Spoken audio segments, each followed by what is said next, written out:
नमस्कार, आप सबका स्वागत है अरुणोदय न्यूज 24 में। आप सभी को रंगाली बिहू की बहुत बहुत बधाई और शुभकामनाएं। मैं एन अर्जुन रोजाना लेकर आता हूं पूर्वोत्तर की महत्वपूर्ण खबरें और आपको रखता हूं अपडेट। आइए देखते हैं आज पूर्वोत्तर की महत्वपूर्ण खबरें कौन कौन सी हैं।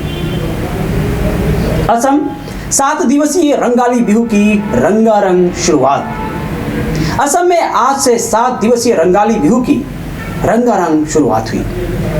बिहू के लिए असम के राज्यपाल, मुख्यमंत्री, देश के प्रधानमंत्री और राष्ट्रपति ने असम वासियों को शुभकामनाएं दी। असम के राज्यपाल ने कहा, यह त्योहार सौहार्द और भाईचारे का त्योहार है। पूरे असम की खुशहाली की कामना करते हुए इसे उत्साह और पूरे भ्रातृभाव से मनाने की शुभकामनाएं दी। इस अवसर पर मुख्यमंत्री ने भी असम वासियों को रंगाली बिहू की हार्दिक शुभकामनाएं दी। पूरे असम में आज गोरु बिहू के साथ ही 7 दिवसीय बिहू की शुरुआत हुई। सुबह सुबह लोगों ने अपने बैलों को नहलाया और खुशहाली की कामना की। जब पशुओं को बैलों को नहलाते हैं तब यह गीत गाया जाता है, लाओ खा बैंगना खा बोसोरे बोसोरे भोरी जा, मार होरू बापर होरू तोय होबी बोर बोर गोरू। लौकी खाओ बैंगन खाओ साल दर साल भरो, तुम्हारी माँ छोटी है तुम्हारे पिता छोटे हैं लेकिन तुम बड़े हो।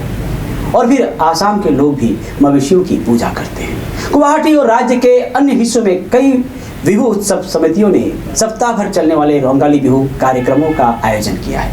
इसके साथ ही जगह जगह रंगाली बिहू के अवसर पर ढोल की थाप पर मुकली बिहू करते युवा अपनी परंपरागत वेशभूषा में नजर आए। हिंदी थोपने की कोशिश स्वीकार नहीं करेंगे आसू। आज रंगाली बिहू के अवसर पर ऑल असम स्टूडेंट यूनियन आसू ने कहा कि केंद्र सरकार पूर्वोत्तर भारत में हिंदी थोपने की कोशिश कर रही है, जिसे किसी भी हालत में स्वीकार नहीं किया जाएगा। आज गुवाहाटी के जज फील्ड में आसू की ओर से आयोजित रंगाली बिहू कार्यक्रम में अरुणोदय न्यूज 24 से खास बातचीत में आसू के मुख्य सलाहकार समुज्ज्वल भट्टाचार्य ने कहा, जो हिंदी हम पर केंद्र सरकार थोप रही है उसे हम किसी भी तरह बर्दाश्त नहीं करेंगे। আমি 10মান শ্ৰেণীলৈকে হিন্দী ভাষা জাপি দিয়া সিদ্ধান্তটো মানি নলওঁ। এইটো নেচৰ দাবী এইটো। গতিকে এই কথাটো তেওঁলোকে বুজি পাব লাগিব। দিল্লীয়ে তেওঁলোকে দক্ষিণাটত পাৰিছে নেকি? তেওঁলোকে দক্ষিণাটত পাৰিছে নেকি? মানে কলিকতাৰ পিছত দেশৰ এটা অংগ আছে, সেইটো হ'ল উত্তৰ পূৰ্বাঞ্চল। আৰু আমাৰ এই উত্তৰ পূৰ্বাঞ্চলৰ ওপৰত দিল্লীয়ে যি মন যাব তাকে সিদ্ধান্ত জাপি দিব নহ'ব। গতিকে আমাৰ ছাত্ৰ ছাত্ৰীসকলে ভাষা শিকি আছে, কিন্তু 10মান শ্ৰেণীলৈকে হিন্দী জাপি দিব বাধ্যতামূলকভাৱে এইটোৱেই মানি নলওঁ। আৰু ইয়াত আমি পুনৰ কৈছোঁ, অসমীয়া ভাষা মাতৃভাষা বিভিন্ন জনজাতীয় জনগোষ্ঠীয় ভাষাৰ বিকাশ হ'ব লাগিব। सिक्किम सरकार लगा सकती है सिंगल यूज प्लास्टिक पर बैन। सिक्किम प्रदूषण नियंत्रण बोर्ड SPCB ने राज्य सरकार से इस साल के अंत तक 75 माइक्रोन से कम मोटाई के प्लास्टिक बैग पर प्रतिबंध लगाने की सिफारिश की है। वहीं सरकार से अगले चरण में सिक्किम को प्लास्टिक मुक्त राज्य बनाने के प्रयासों के तहत 120 माइक्रोन से कम मोटाई वाले प्लास्टिक बैग को चरणबद्ध तरीके से बंद करने का भी आग्रह किया। राज्य में 7 नगर निकायों के निर्वाचित प्रतिनिधियों और अधिकारियों के साथ SPCB की बैठक के बाद यह सिफारिश की गई। SPCB ने सुझाव दिया कि राज्य सरकार को केवल उन्हीं प्लास्टिक बैगों की अनुमति देनी चाहिए जिन पर लेबल लगे हों। वहीं राज्य में प्लास्टिक के उपयोग की जांच के लिए एक टास्क फोर्स गठित करने की सिफारिश की गई है। पूर्व सैनिकों के सभी मुद्दे जल्द सुलझाए जाएं। मणिपुर के राज्यपाल गणेशन ने कहा कि सेवानिवृत्त सैनिकों के अलग अलग क्षमताओं से देश की सेवा की है, इसलिए उनके सभी मुद्दे जल्द से जल्द सुलझाए जाने चाहिए। उन्होंने कहा कि सेवानिवृत्त हो चुके सैनिकों से जुड़े मुद्दों पर ध्यान देना चाहिए और आवश्यकता पड़ने पर वह केंद्र सरकार से बातचीत करने के लिए भी तैयार है। मणिपुर में शांति बहाल होने का आश्वासन देते हुए राज्यपाल ने कहा कि राज्य का माहौल बदल गया है और जल्द ही परिस्थिति शांतिपूर्ण होगी। वह अखिल भारतीय पूर्व सैनिक सेवा परिषद की एक टीम के साथ बातचीत कर रहे थे। यह टीम गुरुवार को मोइरंग में INA मेमोरियल में नेताजी सुभाष चंद्र बोस मोइरंग उत्सव 2022 के आयोजन में शामिल हुए। सिक्किम के राज्यपाल ने 15 लोगों को दिया नवरत्न अलंकार। सिक्किम के राज्यपाल गंगा प्रसाद ने भारत के 75वें अमृत महोत्सव पर Shah Azimabad welfare educational and charitable trust द्वारा गुरहट्टा में आयोजित कार्यक्रम में विभिन्न क्षेत्रों में उत्कृष्ट कार्य करने वाले 15 लोगों को नवरत्न अलंकार से सम्मानित किया। राज्यपाल ने समाज निर्माण, शिक्षा, चिकित्सा, साहित्य, कला के क्षेत्र में आगे बढ़ने के लिए सभी को प्रेरित किया। उन्होंने यह भी कहा कि गृह उद्योग को बढ़ावा दिया जाना चाहिए। इससे अपना और प्रदेश का विकास होने के साथ ही रोजगार के अवसर पैदा होंगे। बोर्ड शिक्षा में उत्कृष्ट प्रदर्शन करने वाले 45 छात्र छात्राओं को भी प्रमाण पत्र और मेडल दिया गया। मिजोरम मारा स्वायत्त जिला परिषद चुनाव 5 मई को।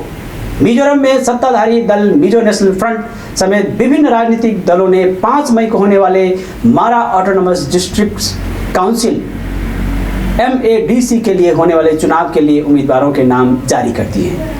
NMF, कांग्रेस और भाजपा सभी 25 सीटों पर चुनाव लड़ रहे हैं, जबकि मुख्य विपक्षी जोरम पीपुल्स मूवमेंट जो पहली बार चुनाव लड़ रही है ने परिषद चुनावों के लिए 8 उम्मीदवारों के नामों की घोषणा की। भाजपा ने नामों की घोषणा करते प्रदेश अध्यक्ष बनलला मुका ने कहा उनकी पार्टी मारा परिषद में सत्ता बरकरार रखेगी। उन्होंने कहा हम आगामी चुनावों में 15 से 17 सीटें जीतने की उम्मीद कर रहे हैं।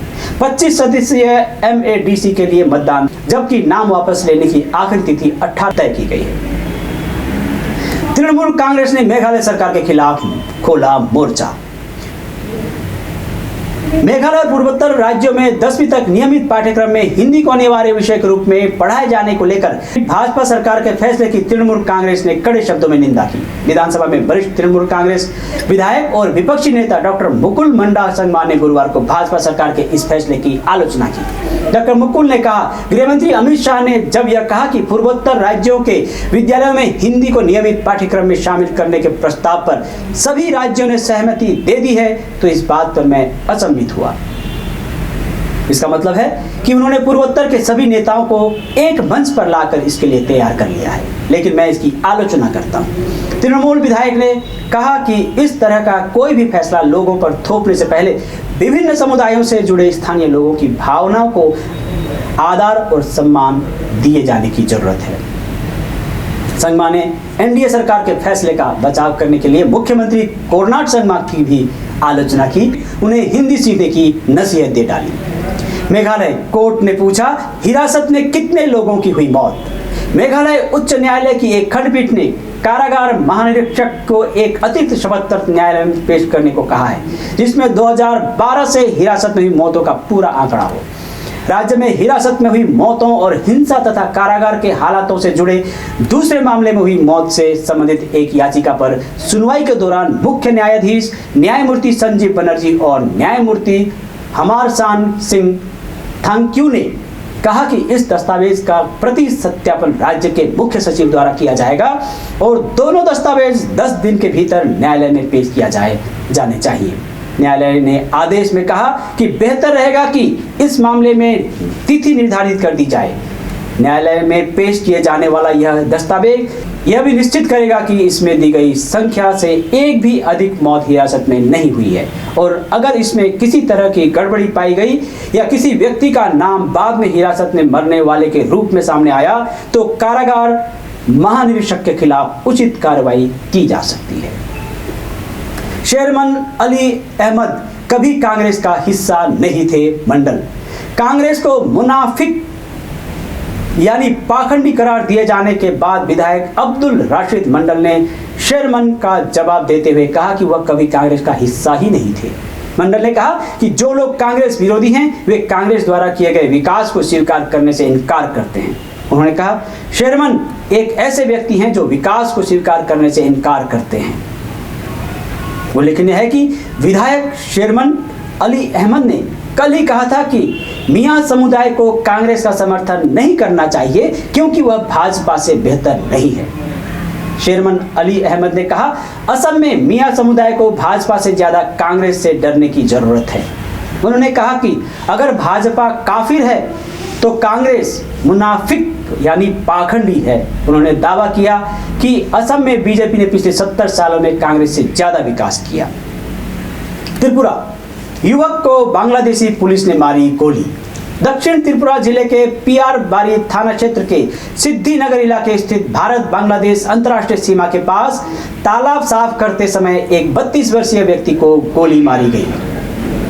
अनवर हुसैन के रूप में पहचाने गए घायल व्यक्ति को इलाज के लिए जीबीपी अस्पताल आगरतला में स्थानांतरित किया गया है।